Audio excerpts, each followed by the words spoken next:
Sunday suspense, শুধুমাত্র radio Mirchi 98.3 FM A. It's hot. Bangla সাহিত্যের রোমাঞ্চকর কিছু গল্প দিয়ে সাজানো আমাদের এই বিশেষ নিবেদন সানডে সাসপেন্স। আজ আপনার জন্য হেমেন্দ্র কুমার রায় লেখা মিসেস কুমুদিনী চৌধুরী। হেমেন্দ্র কুমার রায় জন্মেছিলেন 1888 সালে। কিশোরদের জন্য লিখে গেছেন অনেক রহস্য, অ্যাডভেঞ্চার, অলৌকিক এবং ভৌতিক গল্পেও তার জুড়ি মেলা ভার। তার মৃত্যু হয় 1963 সালে। আজকের গল্পটি আমরা নিয়েছি পত্রভারতী থেকে প্রকাশিত হেমেন্দ্র কুমার রায়ের কিশোর ভৌতিক সমগ্র সংকলনটি থেকে।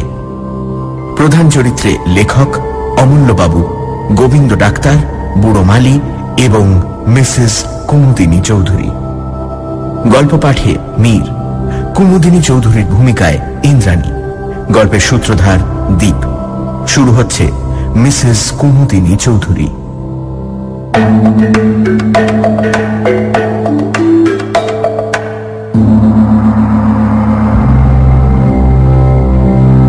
আমি ঔপন্যাসিক কেবল এইটুকু বললেই বলা হয় না।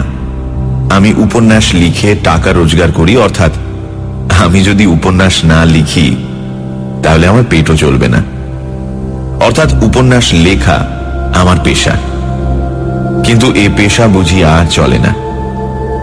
বাড়িতে রোজ এত লোকের ভিড়, মাসিক পত্রের সম্পাদকের তাগাদা, চেনা অচেনা লোকের আনাগোনা, বন্ধু বান্ধবদের তাস দাবার আড্ডা, এইসব সামলাতে সামলাতেই প্রতিদিন কেটে যায়। যখন একলা হবার সময় পাই তখন আসে ঘুমের সময়। কাজেই কিছুদিনের জন্য কলকাতা ছাড়তে হলো। স্থির করলুম একখানা উপন্যাস না লিখে আর কলকাতায় ফিরব না। বিদেশে নিশ্চয়ই বাসায় এত চেনা অচেনা লোকের ভিড় হবে না। সিধে চলে গেলুম ঝাঝা জংশনে। একখানি ছোটখাটো বাংলো ভাড়া নিলুম। সকালে ও বিকেলে বেরিয়ে বেড়াই, দুপুর ও সন্ধেবেলাটা কেটে যায় উপন্যাস লেখায়।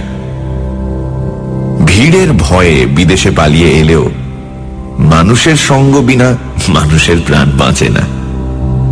ঝাঝায় এসেও 3-4 জন লোকের সঙ্গে আমার অল্প বিস্তর ঘনিষ্ঠতা হলো। একজন হচ্ছেন মিসেস কুমুদিনী চৌধুরী। তিনি বিধবা। তার স্বামী পেশাওয়ারে কাজ করতেন। স্বামীর মৃত্যুর পর থেকে তিনি ঝাঝায় এসে বাস করছেন। তার সন্তানাদি কেউ নেই। ধর্মের তিনি খ্রিস্টান। আমার আরেকজন নতুন বন্ধুর নাম অমূল্যবাবু। এ ভদ্রলোকের বয়স হবে বছর 50। কলকাতার কোন কলেজে প্রফেসরি করতেন। এখন অবকাশ নিয়ে এখানে বসেই লেখাপড়া নিয়েও দিন কাটিয়ে দেন। অমূল্যবাবু পরলোক তত্ত্ব নিয়ে সারা জীবনই যথেষ্ট আলোচনা করেছেন। মৃত্যুর পরে জীবের কি অবস্থা হয় তার মুখে সর্বদাই সেই কথা শুনতে পাওয়া যায়। এখানকার রেলের ডাক্তার গোবিন্দবাবুর সঙ্গেও আলাপ হলো।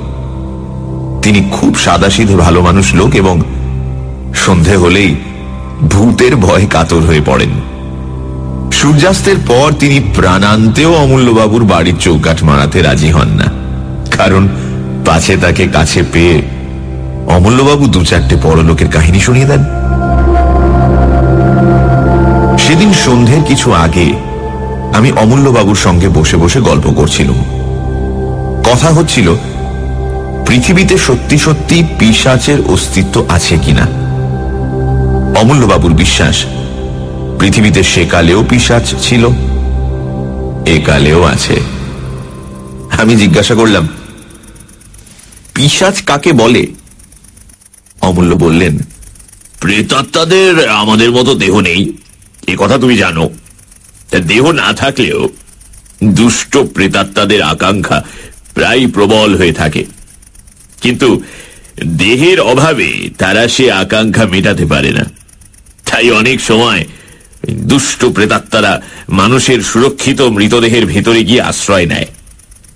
তখন সেই মরা মানুষ জ্যান্ত হয়ে উঠে জীবিত মানুষদের ধরে রক্ত শোষণ করে। এই জীবন্ত মৃতদেহগুলোই পিশাচ নামে খ্যাত।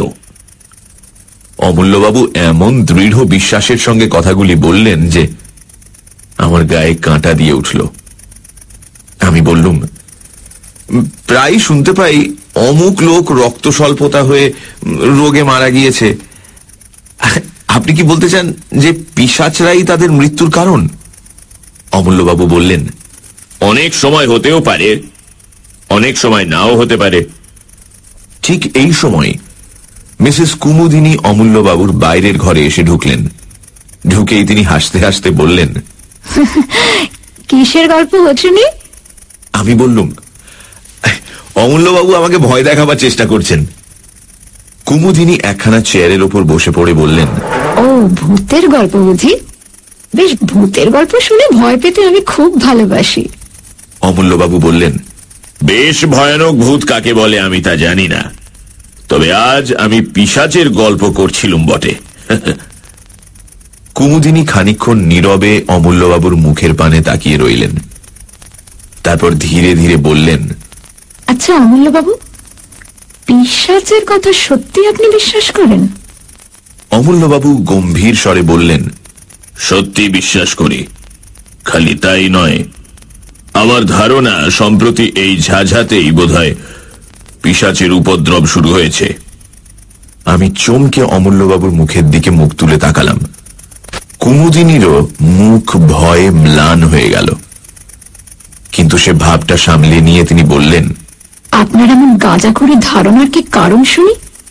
অমূল্যবাবু স্থির ভাবেই বললেন, সম্প্রতি এখানে রক্তস্বল্পতা রোগে মৃত্যুর হার বড় বেড়ে উঠেছে।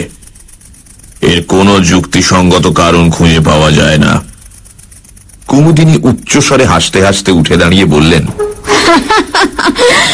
বেশ তো অমূল্যবাবু, আপনি একটা পিশাচকে বন্দী করবার চেষ্টা করুন না। অমূল্যবাবু অল্প স্বরে বললেন, সেই চেষ্টাই করব। ভূত না মানলেও ভূতের ভয় যে ছাড়ে না, অমূল্যবাবুর বাড়ি থেকে আসতে আসতে সে প্রমাণ ভালো করেই পেলাম। সন্ধ্যের অন্ধকারের ভেতর দিয়ে ফিরতে ফিরতে প্রত্যেক আনাচে কানাচে মনে হতে লাগলো যেন সত্যি সত্যি কোনো জীবন্ত মৃতদেহ আমার দিকে লক্ষ্য স্থির করে দাঁড়িয়ে আছে।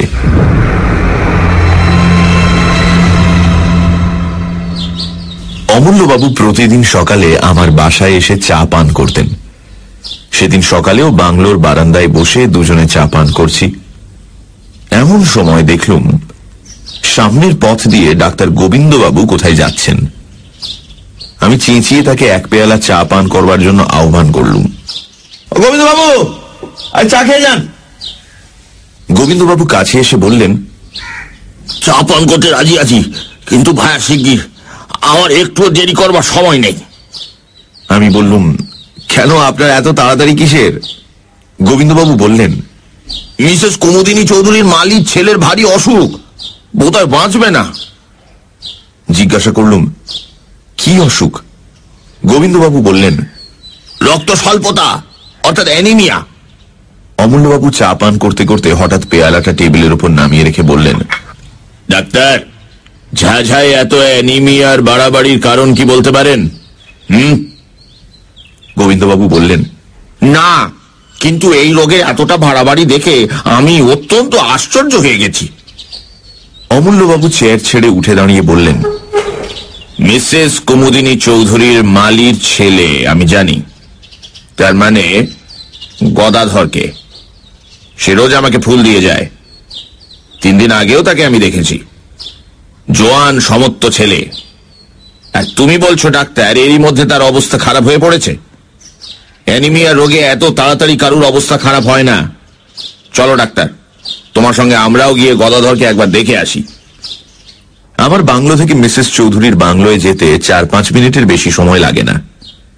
মিসেস চৌধুরীর বাগানের এক কোণে মালির ঘর। আমরা সকলে গিয়ে সেখানে উপস্থিত হলাম। ঘরের ভেতরে একপাশে বুড়ো মালি মাথায় হাত দিয়ে ম্লান মুখে বসে আছে। গদাধর শুয়ে আছে একখানা চৌকির উপরে। তার মুখ এমন বিবর্ণ ও রক্তশূন্য যে দেখলেই মনে হয় মৃত্যুর আর বেশি দেরি নেই। ডাক্তারবাবু তাকে পরীক্ষা করে চুপি চুপি আমাদের বললেন, আজকে রাত বোধহয় কাটবে না। অমূল্যবাবু গদাধরের পাশে গিয়ে বসলেন। তারপর রোগীর গায়ের কাপড়টা খুলে তীক্ষ্ণ দৃষ্টিতে কি দেখতে লাগলেন। খানিকক্ষণ পরে গদাধরের গলা ও বুকের মাঝখানে একটা জায়গার দিকে আঙুল নির্দেশ করে বললেন, ডাক্তার, এটা কিসের দাগ? গোবিন্দবাবু বললেন, ওটা ক্ষত চিহ্ন বলেই মনে হচ্ছে। যা নোংরা ঘর, ইঁদুর টিঁদুরে কামড়েছে বোধহয়। অমূল্যবাবু গদাধরের বাপকে ডেকে জিজ্ঞাসা করলেন, তোমার ছেলেকে সেবা করে কে? বুড়ো মালি বললেন, বাবু, গিন্নিমা গদাধরকে বড় ভালোবাসে, ঠিক নিজের ছেলের মতো।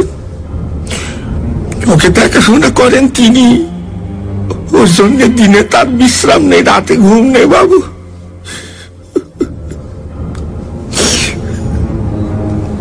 অমূল্যবাবু উঠে দাঁড়িয়ে দৃঢ় স্বরে বললেন, রোগীর ভালো রকম যত্ন সেবা হচ্ছে না। গদাধরকে আমি আমার বাড়িতে নিয়ে যাব। ডাক্তার, তোমার রেলের 2-4 জন কুলিকে ডাকো। গদাধরকে তারা এক্ষুনি আমার বাড়িতে নিয়ে চলুক। আমার বিশ্বাস একে আমি নিশ্চয়ই বাঁচাতে পারব। অমূল্যবাবুর এই অদ্ভুত বিশ্বাসের কারণ কি আমরা বুঝতে পারলাম না। রোগ হয়েছে রোগীর দেহে, এ বাড়ি থেকে ও বাড়ি নিয়ে গেলে তার কি উপকার হতে পারে? যাক, কথাই কাজ করা হলো। গদাধরকে যখন বাগানের ভেতর দিয়ে নিয়ে যাওয়া হচ্ছে, সেই সময় মিসেস কুমুদিনী তার বাংলোর বারান্দায় দাঁড়িয়েছিলেন। আমাদের দেখে নেমে এসে তিনি বিস্মিত স্বরে বললেন, এ কি ব্যাপার? গদাধরকে কোথায় নিয়ে যাওয়া হচ্ছে? অমূল্যবাবু বললেন, আমার বাড়িতে। এখানেও ঠিক মতো সেবা আর চিকিৎসা হচ্ছে না। কুমুদিনীর 2 চোখে একটা ক্রোধের ভাব ফুটে উঠেই আবার মিলিয়ে গেল। ধীরে ধীরে তিনি বললেন, বেশ, আপনারা যা ভালো বোঝেন করুন। গদাধরের আরাম হলে আমার যে খুশি আর কেউ হবে না।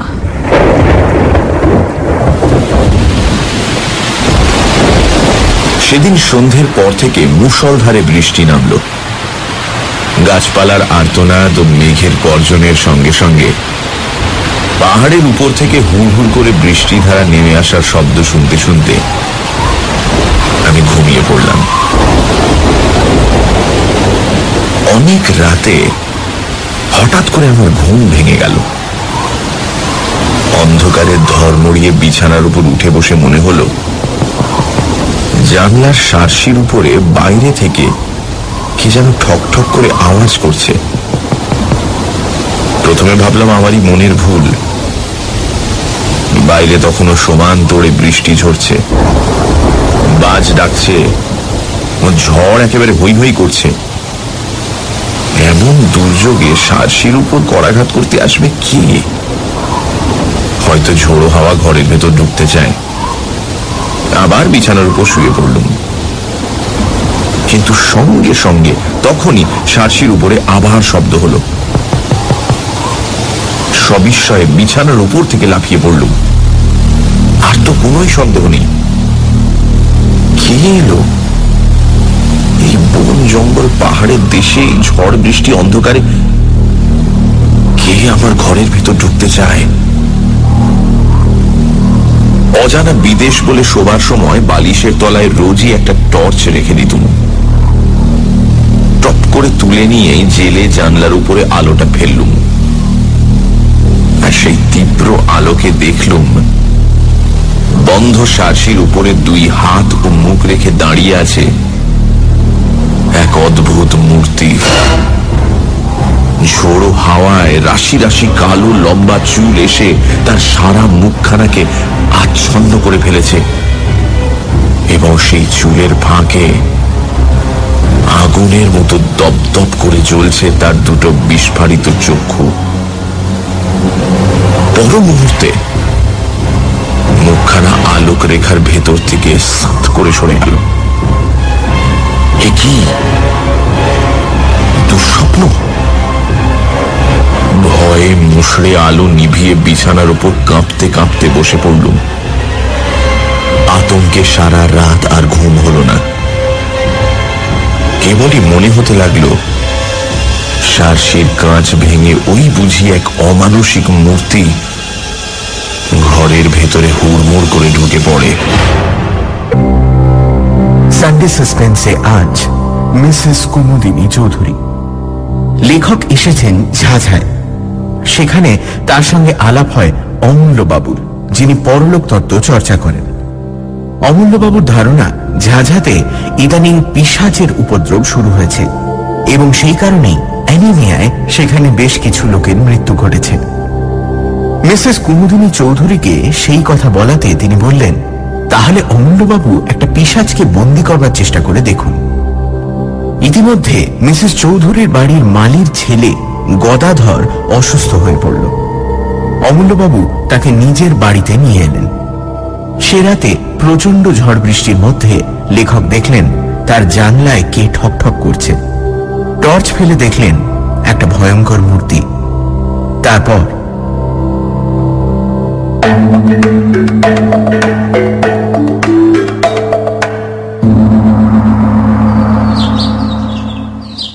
জানলা দিয়ে সকালের আলো ঘরের ভেতরে এসে পড়েছে, কিন্তু তখন আমি জড় ভরতের মতো বিছানার উপর আড়ষ্ট হয়ে বসে আছি। এমন সময় বাইরে থেকে শুনলুম আমার নাম ডাকছেন অমূল্যবাবু। ও ভাই, আরে কি হলো, দরজা খোলো, আর কি মুশকিল? আশ্বস্তির নিঃশ্বাস ফেলে তাড়াতাড়ি উঠে দরজা খুলে দিলুম। অমূল্যবাবু ঘরের ভেতরে এলেন। আমি জিজ্ঞাসা করলুম, এত ভোরে আপনি? গদাধরের অসুখ বেড়েছে নাকি? অমূল্যবাবু বিছানার উপর উঠে বসে হাসি মুখে বললেন, অসুখ বেড়েছে কি, এই অল্প সময় গদাধর প্রায় সেরে উঠেছে। আমি সবিস্ময়ে বললুম, বলেন কি? কি করে ছাড়লো? অমূল্যবাবু বললেন, গদাধরের কোনো অসুখ তো হয়নি, সে পড়েছিল পিশাচের পাল্লায়। চেষ্টা করেও আমি হাসি থামাতে পারলুম না। কৌতুক ভরে বললুম, আপনি কি চারিদিকেই এখন পিশাচের স্বপ্ন দেখছেন? হ্যাঁ?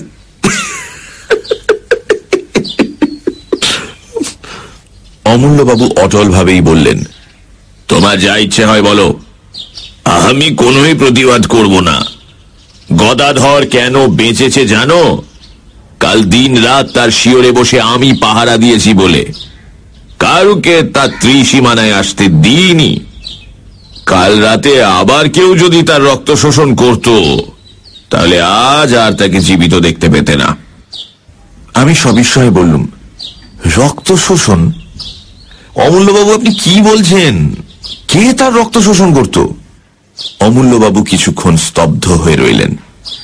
তারপর ধীরে ধীরে বললেন, তোমার ও কথার কোনো জবাব আগে আমি দেব না। কাল রাতে আমি সচক্ষে কি দেখেছি তোমার কাছে আগে সেই কথাই বলতে চাই। তুমি জানো আমার বাড়ি দোতলা। গদাধরকে আমি দোতলার ঘরেই শুইয়ে রেখেছিলুম পাহারা দেবার জন্যে। তার পাশে বসে কাল সারা রাত আমি কাটিয়ে দিয়েছি। কালকের রাতের ঝড় বৃষ্টির কথা তুমিও টের পেয়েছো বোধ হয়। মাঝ রাতে ঝড় বৃষ্টির বেগ অত্যন্ত বেড়ে ওঠে। সেই সময় বই পড়তে পড়তে হঠাৎ মুখ তুলে দেখি জানালার ঠিক বাইরেই একটি স্ত্রী মূর্তি দাঁড়িয়ে রয়েছে। দোতলার ঘর, মাটি থেকে সেই জানালাটা অন্তত 20 ফুট উঁচু। সেখানে কোনো স্বাভাবিক মানুষের মূর্তির আবির্ভাব যে সম্ভবপর নয়, এ কথা তুমি বুঝতেই পারছো। আমি অবাক হয়ে তার দিকে খানিকক্ষণ তাকিয়ে রইলুম। ঘরের আলো তার মুখের উপর পড়েছিল, তাকে দেখেই আমি চিনতে পারলুম। কে সে কিছু আন্দাজ করতে পারো? আমি হতভম্বের মতো ঘাড় নেড়ে জানালুম, না, অমূল্যবাবু বললেন, সে মূর্তি হচ্ছে মিসেস কুমুদিনী চৌধুরীর। কুমুদিনী খুব হাসি মুখে আমার দিকে তাকিয়েছিলেন। আমি তাকে দেখেই উঠে দাঁড়ালুম। তারপর সারসি খুলে খড়খড়ির পাল্লা দুটো বন্ধ করে দিলাম সজোরে। আমাকে বাধা দেবার জন্য মূর্তিটা তাড়াতাড়ি হাত বাড়িয়ে এগিয়ে এলো, কিন্তু বাধা দিতে পারল না। আমার মনে হলো জানলা বন্ধ করবার সময় তার ডান হাতখানা পাল্লার তলায় পড়ে চেপটে গেল। তারপরও জানলার উপরে আরো কয়েকবার করাঘাতের শব্দ শুনতে পেয়েছি, কিন্তু সেদিকে আমি আর ভ্রুক্ষেপও করলাম না। এখন বলো, আমার কথা পাগলের গল্পের মতো মনে হচ্ছে? হ্যাঁ,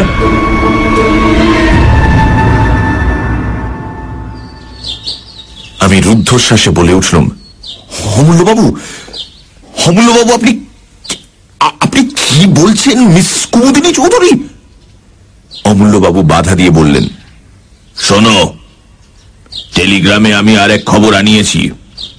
পেশাওয়ারে মিসেস কুমুদিনী চৌধুরীর স্বামী মারা যান অ্যানিমিয়া রোগে, আর মিসেস কুমুদিনী চৌধুরীও তার মৃত্যুর 15 দিন আগে দেহত্যাগ করেছেন। আমার সারা শরীর কেমন একটা করতে লাগলো। টেবিলের একটা কোণ ধরে তাড়াতাড়ি চেয়ারের উপর বসে পড়লুম। অনেকক্ষণ পরে নিজেকে সামলে নিয়ে অমূল্যবাবুর কাছে আমিও কাল রাতে যা দেখেছি সেই ঘটনাটা খুলে বললুম। অমূল্যবাবু কি একটা বলতে যাচ্ছিলেন, কিন্তু হঠাৎ দরজার দিকে তাকিয়ে থেমে গেলেন। ফিরে দেখলুম বাংলোর সিঁড়ি দিয়ে বারান্দায় এসে উঠলেন মিসেস কুমুদিনী চৌধুরী। তাকে দেখেই সবার আগে আমার চোখ পড়ল তার ডান হাতের দিকে। তার ডান হাতে ব্যান্ডেজ বাঁধা। কুমুদিনীও আসতে আসতে অমূল্যবাবুকে আমার ঘরে দেখেই থমকে দাঁড়িয়ে পড়লেন। তার মুখে চোখে এমন একটা অমানুষিক বিশ্রী ভাব জেগে উঠল, যা কোনোদিন কোনো মানুষেরই মুখে আমি লক্ষ্য করিনি। তারপরেই দিকবিদিক জ্ঞান হারিয়ে তীরের মতন তিনি বারান্দার উপর থেকে নেমে গেলেন এবং সেই রকম বেগেই সামনের দিকে ছুটে চললেন। আমি দ্রুত পদে এগিয়ে গিয়ে চেঁচিয়ে উঠলুম, মিসেস চৌধুরী, সাবধান! Train, train! Mrs Chowdhury, Mrs Chowdhury, সাবধান! ট্রেন! কিন্তু আমার মুখের কথা মুখেই রইল। আমার বাংলোর সামনে দিয়ে যে রেল পথ চলে গেছে, কুমুদিনী তার উপরে গিয়ে দাঁড়াতে না দাঁড়াতেই একখানা ইঞ্জিন হুড়মুড় করে একেবারে তার দেহের উপরে এসে পড়ল। ভয়ে আমি দু চোখ বুজে ফেললুম। সঙ্গে সঙ্গে শুনলুম তীক্ষ্ণ এক মর্মভেদী আর্তনাদ। তারপরেই সব স্তব্ধ। খানিকক্ষণ আচ্ছন্নের মতন দাঁড়িয়ে রইলুম। আমার চারিদিকে পৃথিবী যেন ঘুরতে লাগলো এবং সেই অবস্থাতেই শুনলুম অমূল্যবাবু বলছেন, স্থির ও ভাই, স্থির হও। ট্রেনে চাপা পড়লো ও কোনো মানুষের দেহ নয়, ও হচ্ছে কোনো পিশাচের আশ্রিত দেহ। ঝাঝার গোরস্থানে মিসেস কুমুদিনী চৌধুরীর দেহ কবর দেওয়া হল। তারপর মাসখানেক কেটে গেল। এই ভীষণ ঘটনার ছাপ আমাদেরও মনের উপর থেকে ধীরে ধীরে অস্পষ্ট হয়ে আসতে লাগল। কিন্তু এই ঘটনার সঙ্গে জড়িত একটা বিষয় সম্বন্ধে এখনো আমাদের মনের ধাঁধা ঘুচল না। ঝাঝার রক্ত স্বল্পতা রোগের বাড়াবাড়ি এখনো কমল না কেন, তাই নিয়ে প্রায়ই আমাদের মধ্যে আলোচনা হয়। অমূল্যবাবু পর্যন্ত ধাঁধায় পড়ে গেছেন। তিনিও মাঝে মাঝে আশ্চর্য হয়ে বলেন, তাই তো হে, রক্ত স্বল্পতার রোগটা এখানে সংক্রামক হয়ে দাঁড়ালো নাকি? এর কারণ তো কিছুই বোঝা যাচ্ছে না। কিছুদিন পরে একদিন নদীর ধার থেকে ফিরতে আমার রাত হয়ে গেল। সে রাতটা ছিল চমৎকার। পরিপূর্ণ পূর্ণিমা নদীর জলকে যেন মেজে ঘষে রূপোর মতো চকচকে করে তুলেছে এবং চারিদিক ধপধপ করছে, প্রায় দিনের বেলার মতো। এই পূর্ণিমার শোভা দেখবার জন্যই এতক্ষণ আমি নদীর ধারে অপেক্ষা করছিলাম। বিভোর হয়ে চারিদিকে তাকাতে তাকাতে বাড়ির পথে ফিরে আসছি। গভীর স্তব্ধতার ভেতরে ঝিঝি পোকার ডাক ছাড়া আর কোনো কিছুরই সাড়া পাওয়া যাচ্ছে না। পথও একান্ত নির্জন। প্রাণে হঠাৎ গান গাইবার স্বাদ হলো। এমন রাতের সৃষ্টি তো গান গাইবার জন্যই, কিন্তু গান গাইবার উপক্রম করতেই সামনের দিকে তাকিয়ে যা দেখলুম, তাতে আমার বুকের রক্ত যেন হিম হয়ে গেল। পথের একটা মোড় ফিরে প্রায় আমার সামনে এসে দাঁড়ালেন মিসেস কুমুদিনী চৌধুরী। আমার দেখবার কোনো ভুল হয়নি। তেমন উজ্জ্বল পূর্ণিমায় ভুল হবার কোনো সম্ভাবনাই ছিল না। ভাগ্যে কুমুদিনী অন্যদিকে তাকিয়েছিলেন, তাই আমাকে তিনি দেখতে পেলেন না। আমি তাড়াতাড়ি একটা গাছের আড়ালে সরে গেলুম। কুমুদিনী সেই পথ ধরে একদিকে অগ্রসর হলেন। আমি স্তম্ভিত চোখে লক্ষ্য করলুম তার দেহ যেন মাটির উপর দিয়ে পা ফেলে হেঁটে যাচ্ছে না, শূন্য দিয়ে ভেসে যাচ্ছে একখানা মেঘের মতন। পথের বাঁকে সেই অদ্ভুত ভীষণ মূর্তি অদৃশ্য হয়ে গেল এবং আমিও ছুটতে লাগলাম রুদ্ধশ্বাসে, আতঙ্কে ও বিস্ময়ে বিহ্বল হয়ে। ছুটতে ছুটতে একেবারে অমূল্যবাবুর বাড়িতে। অমূল্যবাবু বৈঠকখানায় একা বসে বই পড়ছিলেন। হঠাৎ আমাকে সেইভাবে সেখানে গিয়ে পড়তে দেখে নির্বাক বিস্ময়ে আমার দিকে মুখ তুলে তাকিয়ে রইলেন। আমি প্রায় রুদ্ধস্বরে বলে উঠলাম, মিসেস চৌধুরী, মিসেস চৌধুরী। অমূল্যবাবু, এইমাত্র মিসেস চৌধুরীর সঙ্গে আমার দেখা হলো। অমূল্যবাবু সিধে হয়ে দাঁড়িয়ে উঠে বললেন, তার মানে? আমি হাঁপাতে হাঁপাতে বললুম, নদীর পথ দিয়ে ফিরে আসছিল মিসেস কুমুদিনী চৌধুরী। প্রায় আবার পাশ দিয়ে এই মাত্র চলে গেলেন অমূল্যবাবু। তুমি ঠিক দেখেছ? আপনাকে যেমন ঠিক দেখছি তাকেও ঠিক তেমনই দেখেছি। ওঠো ওঠো, আর দেরি নয়, এক্ষুনি আমার সঙ্গে চলো। এখন কোনো কথা জিজ্ঞাসা করো না, চলো। অমূল্যবাবু হাত ধরে আমাকে টেনে নিয়ে দ্রুত পদে ঘর থেকে বেরিয়ে এলেন। তারপর বাগানের কোণ থেকে একটা শাবল ও একখানা কোদাল তুলে নিয়ে কোদালখানা আমার হাতে দিয়ে বললেন, এসো। আমি যন্ত্রচালিতের মতন তার সঙ্গে চললুম। আবার সেই নদীর পথ। চারিদিক তেমনি নীরব ও নির্জন। আকাশে তেমনি স্বপ্নময় চাঁদের হাসি। নিবিড় বনজঙ্গল ও পাহাড়ের পর পাহাড় দাঁড়িয়ে আছে যেন ছবিতে আঁকা। কিন্তু সেসব দৃশ্য দেখবার মতো মনের অবস্থা তখন আমার ছিল না। আমার প্রাণ থেকে সমস্ত কবিত্ব তখন কর্পূরের মতন উবে গিয়েছিল। ঘাসের উপরে বড় বড় গাছের ছায়া নড়ছে আর আমি চমকে চমকে উঠছি। নিস্তব্ধতা বিদীর্ণ করে একটা পেঁচা চেঁচিয়ে উঠল।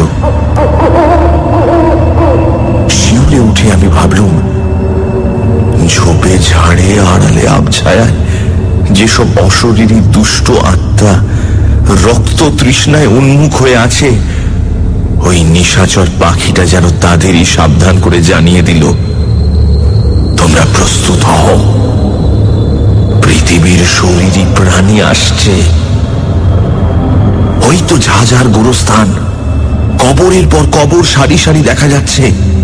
তাদের উপরে ইটের বা পাথরের গাঁথুনি পাশ থেকে নদীর জলের তান ভেসে আসছে অশ্রান্ত তালে। আমার মনে হলো এতক্ষণ এইসব কবরের পাথরের উপর যেসব ছায়া দেহ বসে বসে রাত্রি যাপন করছিল, আচম্বিতে জীবিত মানুষের আবির্ভাবে অন্তরালে গিয়ে নদীর সঙ্গে স্বর মিলিয়ে তারা ভয়াবহ কানাকানি করছে।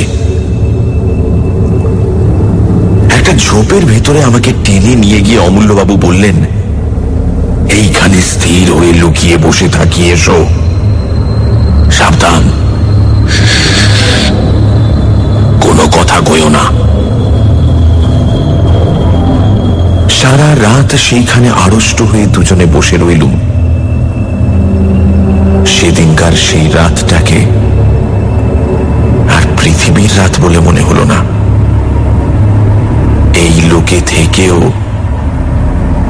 আমরা যেন পরলোকের বাসিন্দা হয়েছি। চাঁদ পশ্চিম আকাশের শেষ প্রান্তে, পূর্ব দিকে ধীরে ধীরে যেন মৃত রাত্রির বুকের রক্ত ঝরে পড়তে লাগলো। ভোর হচ্ছে। হঠাৎ অমূল্যবাবু আমার গা টিপলেন। চমকে ফিরে দেখি নিবিড় বনের ভেতর থেকে মেঘের মতো গতিতে এক অপার্থিব নারী মূর্তি বাইরে বেরিয়ে আসছে। মিসেস কুমুদিনী চৌধুরী। অমূল্যবাবু আমার কানে কানে বললেন, আজকের রাতের মতো পিশাচীর রক্ত পিপাসা শান্ত হল। মিসেস চৌধুরীর দেহ ধীরে ধীরে গোরস্থানের ভেতর গিয়ে ঢুকল। একটা কবরের উপরে গিয়ে এক মুহূর্ত স্থির হয়ে দাঁড়ালো। তারপর আচমকা শূন্যে দুই হাত তুলে এমন প্রচন্ড তীক্ষ্ণ স্বরে হি হি হি হি হি করে অট্টহাস্য উঠল যে আমার সমস্ত মুখটা যেন বরফের মতো ঠান্ডা হয়ে গেল। সে কি পৈশাচিক শীতল হাসি! তারপর দেখলুম তার দেহটা ধীরে ধীরে মাটির ভেতর নেমে যাবে। তার খানিক পরে সে একেবারেই অদৃশ্য হয়ে গেল। পূব আকাশে সূর্যের প্রথম ছটা জেগে উঠল।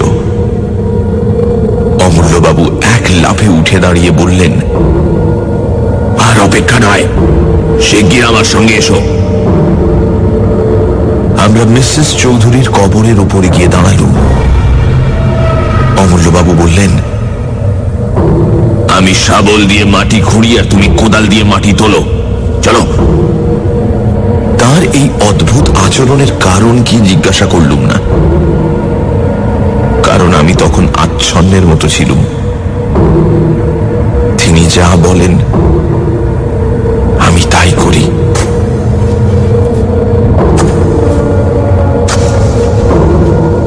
অল্পক্ষণ পরেই কফিনটা দেখা গেল।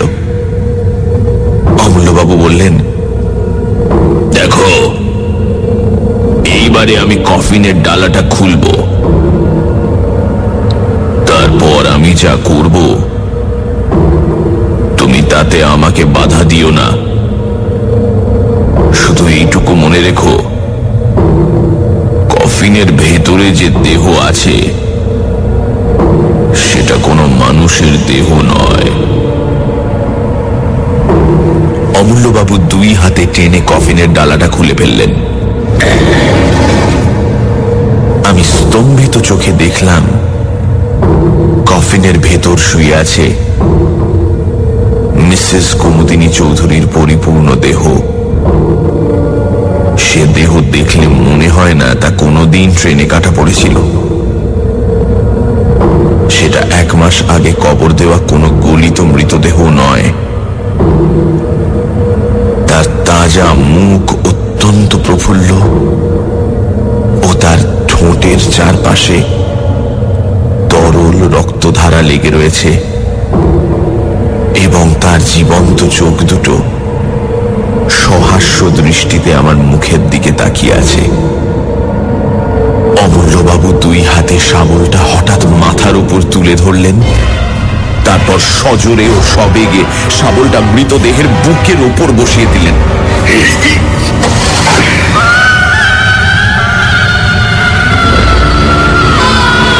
ইঞ্জিনের বাঁশির আওয়াজের মতো এক তীব্র দীর্ঘ আর্তনাদে আকাশ বাতাস পরিপূর্ণ হয়ে গেল। তারপর সব চুপচাপ।